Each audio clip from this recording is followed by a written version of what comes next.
नमस्कार। आप सभी मेरे समक्ष उपस्थित हैं या मैं आप लोगों के समक्ष उपस्थित हूं, इसके लिए बहुत बहुत धन्यवाद। मित्रों, आज 22 सितंबर यानी आज के दिन और रात बराबर हो जाते हैं। सूर्य उत्तरी ध्रुव पे 0 डिग्री पर दिखने लगते हैं। तो एस्ट्रोलॉजी के माध्यम से भी आज का दिन सबसे बेहतरीन माना गया है। अब हम लोग मूल बिंदु पर आ गए हैं। चूंकि आज पिछले वीडियो से मैं शुरू किया हूं विवाह के बारे में, जो कि एक ज्वलंत मुद्दा है आप के लिए या समाज के लिए। जब हमारे घर कोई बच्ची बड़ी हो जाए तो उस बच्ची की शादी कब होगी, किस स्थान पर होगी, यह एक समस्या रहती है। यूं तो किसी चीज का जो व्यवस्था है वो परमात्मा के द्वारा पूर्व से निर्धारित होता है। इसीलिए हमारे पैदा होने के पहले परमात्मा वो सारी व्यवस्था दे चुके होते हैं, क्योंकि अगर वह व्यवस्था पहले से नहीं होता तो कोई व्यक्ति किसी गरीब के घर या किसी राजा के घर कैसे पैदा होता। अब हम लोग लेकिन ये जो हमारे ऋषियों ने जो निर्धारित किया या जो ज्ञान दिया, जिसको कुंडली कहा जाता है, वो एक आईना है, एक दर्पण है, जो मैं पहले से कह चुका हूं।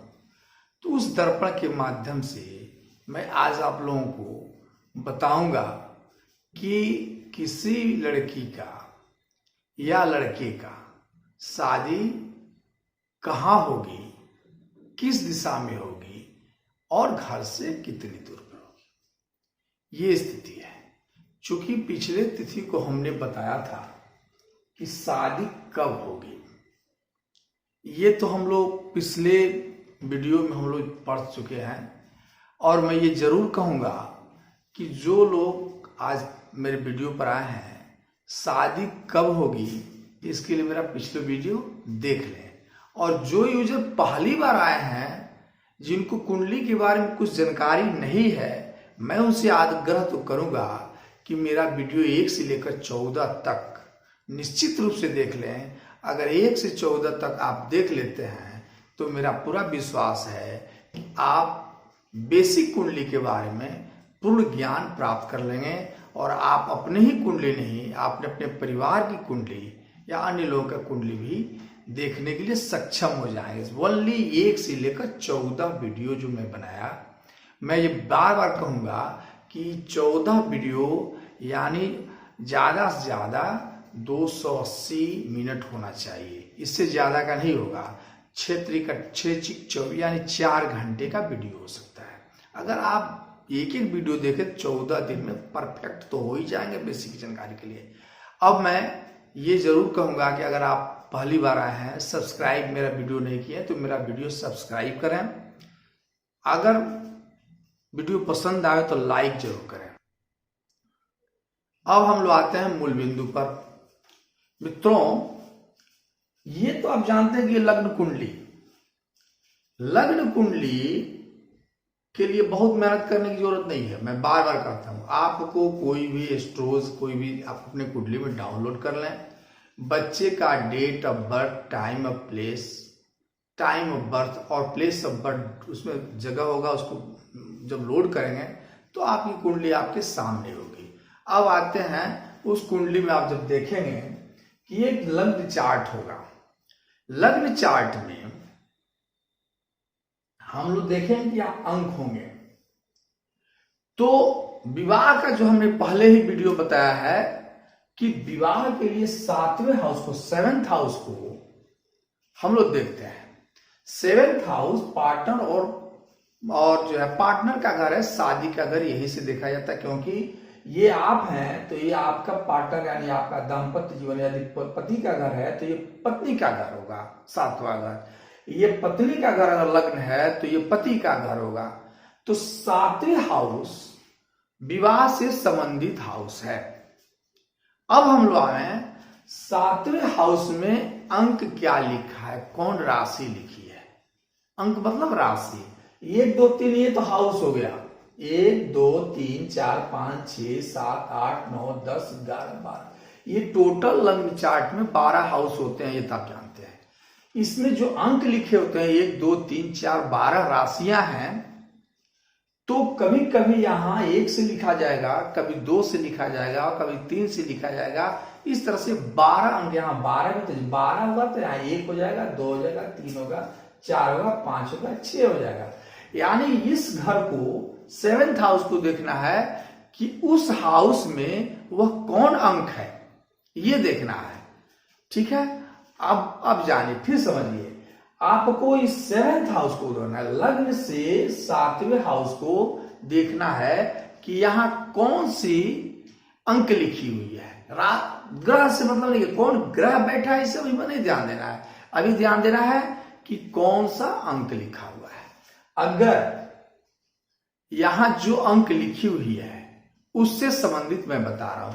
अगर यहां 1 और 8 लिखा हुआ है, 1 या 8, 1 कौन सा, मेष राशि, 8 क्या, वृश्चिक राशि, दोनों का स्वामी मंगल होते हैं।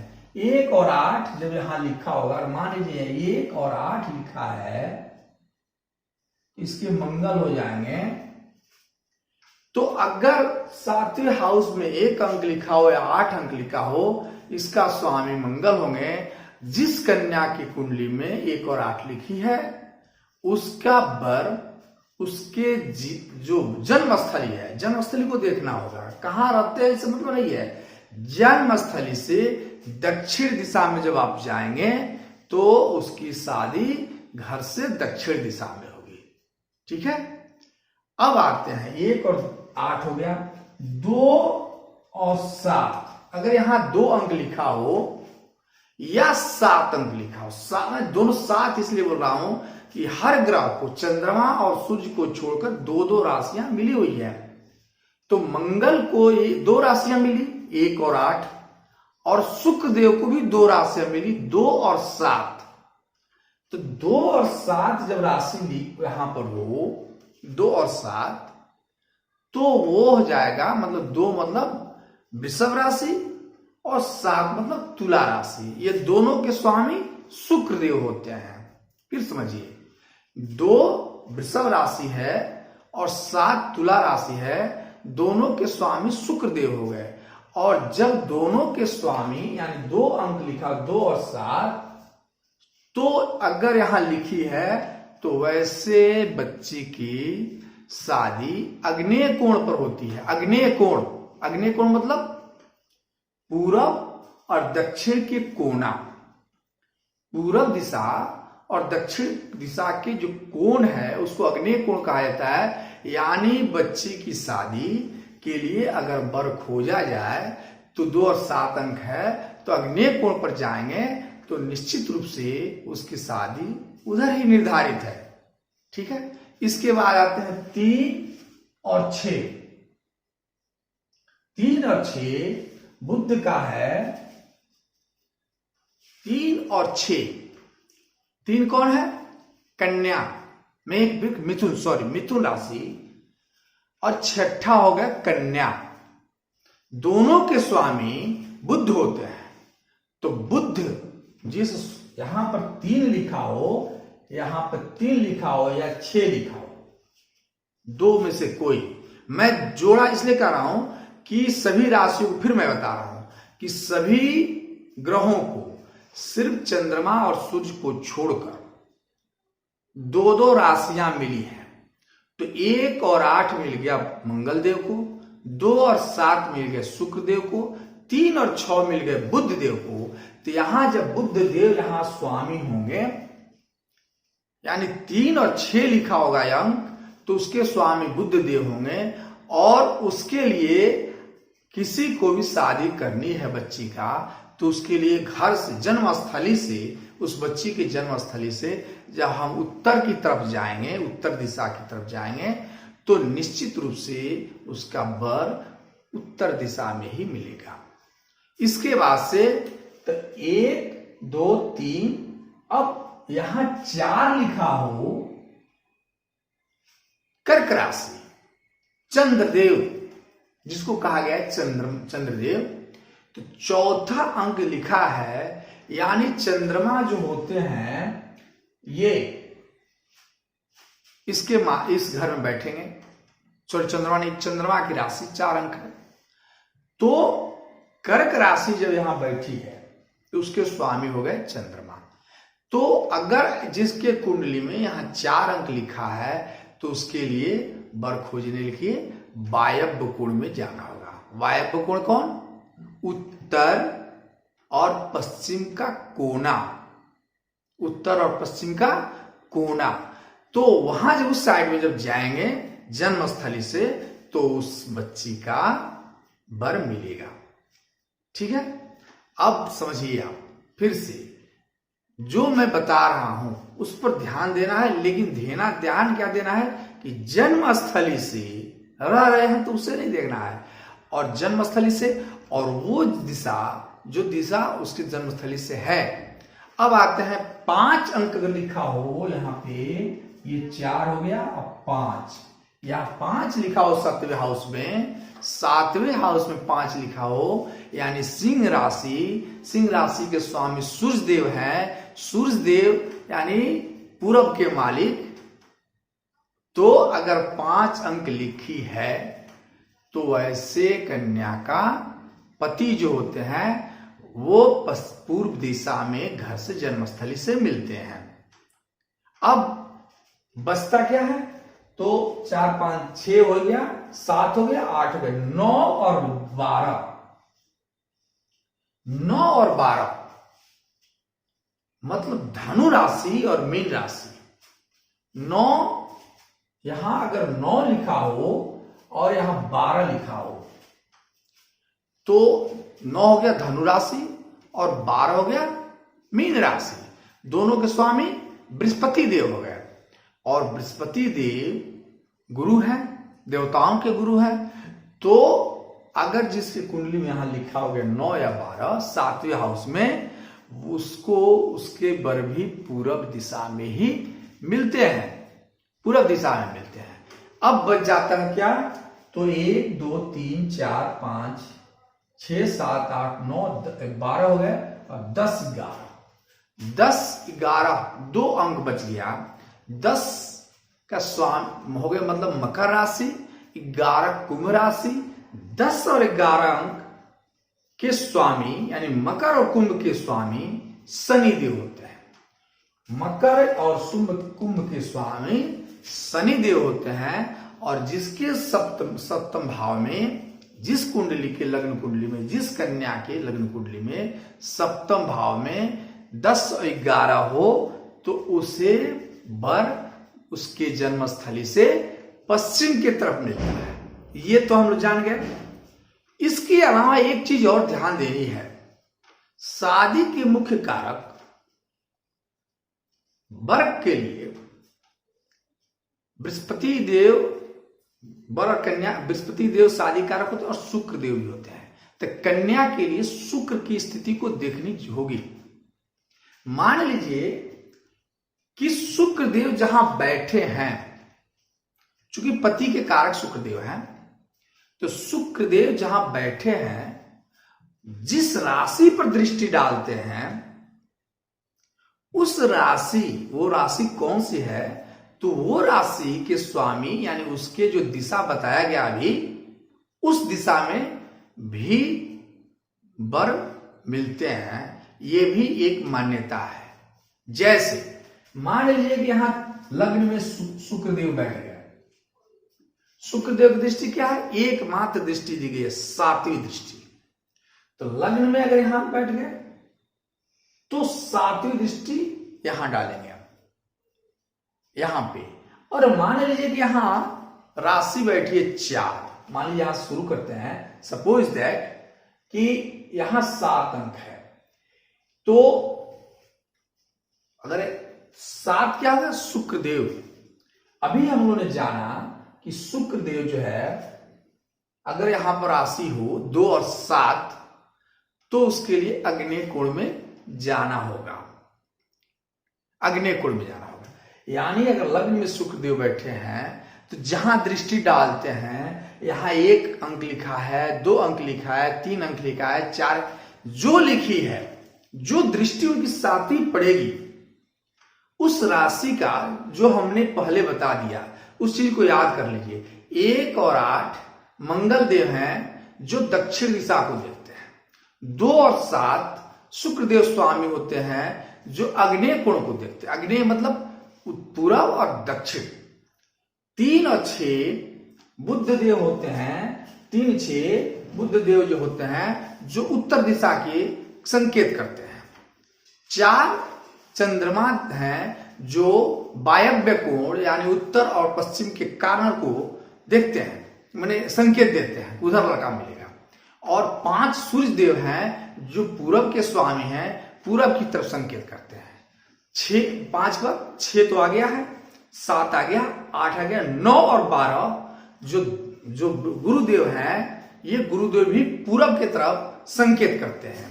और बच गए 10, 11 तो इसके मालिक शनि देव हुए, वो जो है पश्चिम की तरफ दृष्टि डालते हैं, पश्चिम की तरफ संकेत देते हैं, उधर बर मिलेगा। ये चीज आप नोट कर लें या याद कर लें। अब आते हैं शुक्र, दूसरी एक सिद्धांत दिया गया है जो एस्ट्रोलॉजी में कि शुक्र देव जहां बैठे हो कुंडली में, उससे उनकी दृष्टि, तो शुक्र देव को एक दृष्टि मिली है 7वीं दृष्टि, तो वहां से जो 7वीं दृष्टि डालते हैं वो किस राशि पर डालते हैं? जिस राशि पर डालते हैं उस राशि के स्वामी किस दिशा का संकेत करते हैं, जो मैं पहले बता चुका हूं, उस दिशा की तरफ जाने पर बर मिलता है। जैसे हमने बताया शुक्रदेव अगर यहां बैठे हो तो यहां देखेंगे, शुक्रदेव यहां बैठे हो माने दूसरे घर में बैठे हो तो 8वें घर को दृष्टि डालेंगे। शुक्रदेव अगर तीसरे घर में बैठे हो तो 9वें घर को दृष्टि डालेंगे। जैसे तीसरे घर में बैठे थे 1, 2, 3, 4, 5, 6, 7वीं दृष्टि यहां पड़ेगी, 9वें घर में पड़ेगी। तो जहां इनकी दृष्टि पड़ती है उसमें कौन सी राशि है, कौन सी राशि है? जैसे हम लोग सोचते हैं, समझते हैं, यहां मान लीजिए कि यहां 5 लिखा है, 5 अंक, 6, 7, 8, 9, 10, 11, 12, 1, 2, 3, 4। अगर शुक्रदेव यहां बैठ गए तो फिर 11वें राशि को देखेंगे, यानी शनि देव को देखेंगे।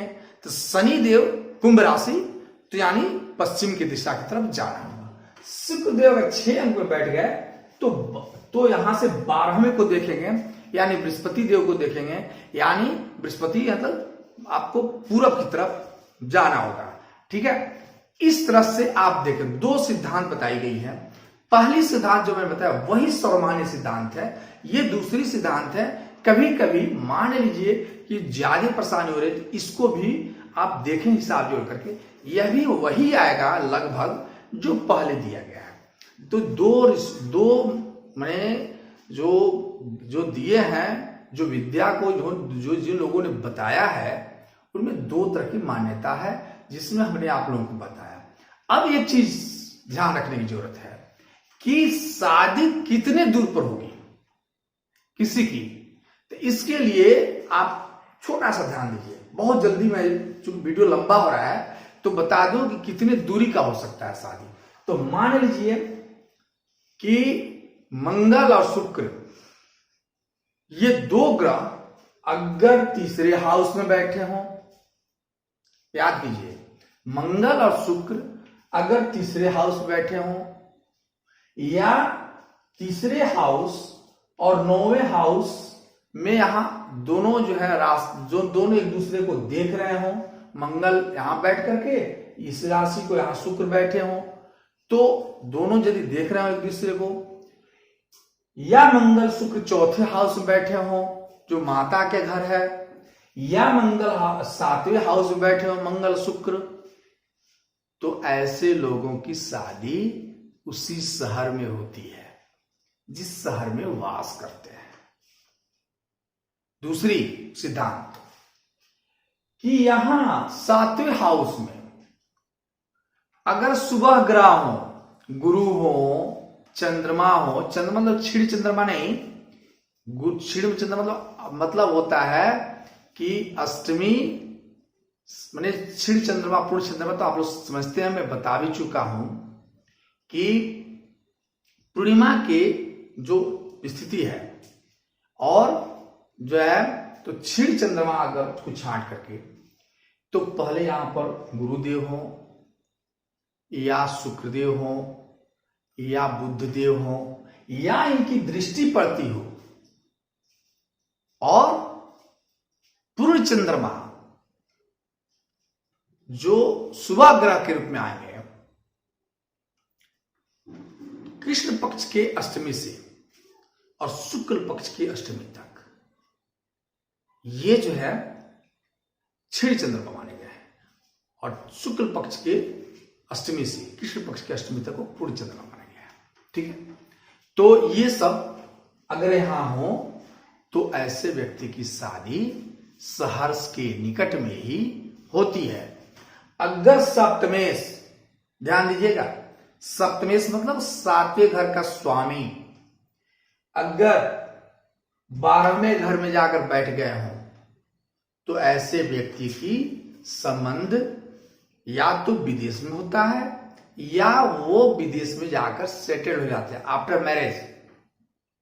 ठीक है, 7वें हाउस से 12वें हाउस तक यानी 7, 8, 9, 10, 11, 12 हाउस को 100% मानिए और इस साइड में कहीं बैठे हो तो ऐसे व्यक्ति को या तो शादी बहुत दूर होती है घर से या ये कहिए कि वो विदेश में जाकर सेट कर जाते हैं। इतना ध्यान है। तो इस प्रकार से हम लोगों ने जो जाना कि शादी कहाँ होगी, किस दिशा में होगी, और इसको हमको लगता है कि आप लोग समझ गए होंगे। और अगला वीडियो जो मेरा आएगा वो दाम्पत्य पर ही आएगा और मैं ये कहूँगा कि अगर मेरा वीडियो पसंद आया हो आप लोगों को तो आप लोग मेरे वीडियो को लाइक जरूर करें, सब्सक्राइब नहीं किया तो सब्सक्राइब भी करें और शेयर तो जरूर करें ताकि ज़्यादा से ज़्यादा ये प्रचारित हो सके। और नमस्कार।